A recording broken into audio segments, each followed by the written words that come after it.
Okay, magandang lalaki po kaming lahat, kahit na puyat-puyat pa. Thank you, Sir Rino and Sir Mike. Magandang gabi at saka sa lahat ng ating mga taga-subaybay. So, by the way po, ako po ay from the University of Southern Mindanao at kasalukuyang Professor 2 po sa College of Agriculture. Wow. Major in plant pathology. Ang aming specialization ay nakafocus kami sa sakit ng halaman. Sa madaling salita, kami ay mga tinatawag ring mga plant doctors. Okay? Isa sa mga advocacy natin ngayon is matulungan and yung mga farmers natin, kasi alam ko naman talaga yung heart ng mga farmers since kami din ay mga farmers. Tinitingnan natin yung future ng mga farmers na later on, they are stakeholders, they are yung talagang mayayaman ng mga farmers. Exactly. So yun yung gusto nating mangyari sa ating mga farmers. Kita ko yung yung sinabi ni Doc na naapektuhan talaga ng agrikultura ang kabuhayan ng majority of the workforce kasi yes. Parang 40% of the workforce ng Philippines ay nasa agriculture. Hindi ako nagkakamali.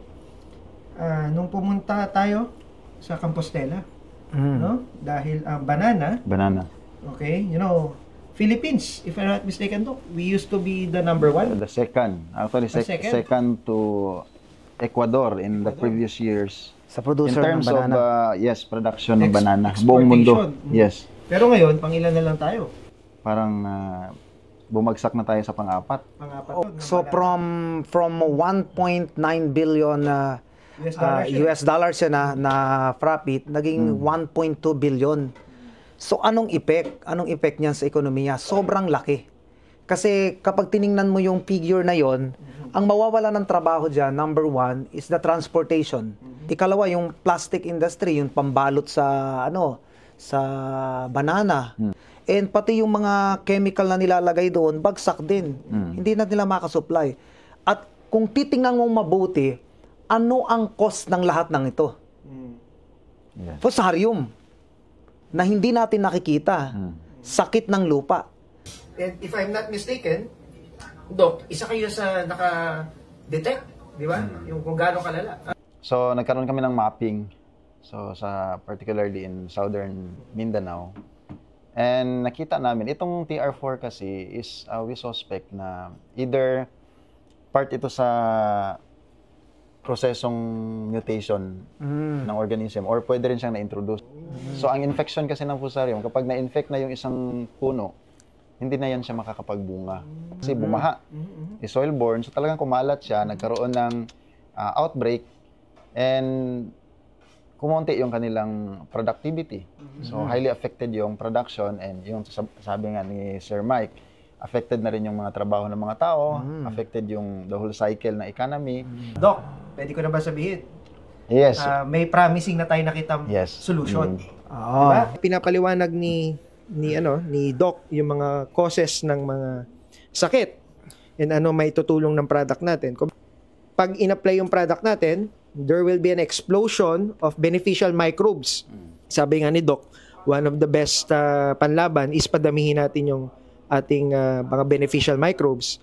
Yung ginawa nating testing is quite advanced technology kasi this is a PCR-based technique.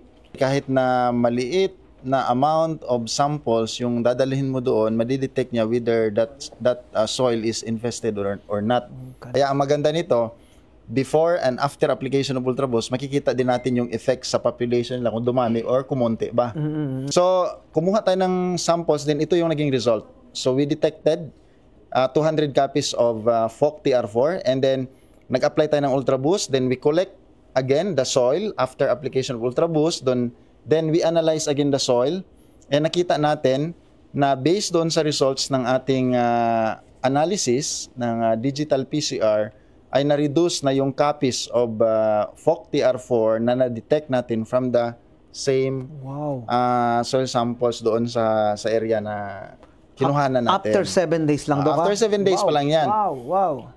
So, ano yung nag-attribute nito? So, as explained kanina, pwedeng upon application of Ultraboost, dumami yung mga antagonistic na mga microorganism. Kumuha din tayo ng soil samples from banana plantation before application ng ating Ultraboost and after the application of Ultraboost. And then nakita natin na na-verify natin na itong part na ito, itong sa may kanan, ay dumami yung mga microorganism. As compared dito sa soil na hindi natin in-apply ng Ultraboost, mas kakaunti yung mga microorganisms na tumubo. So dumami yung mga microorganisms.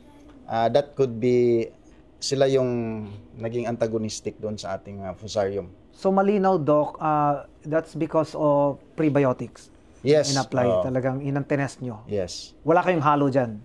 Walang in-apply na iba. Talagang Only the prebiotic. Galing. At saka yun, di ba, yung kiniklaim natin na after how many days or hours nga lang, di ba? Multiply na talagang 5,000. multiply yung, kasi ang bacteria is fast growing sila. Actually, seconds lang yan, minutes nagmo-multiply. So they reproduce through binary fission.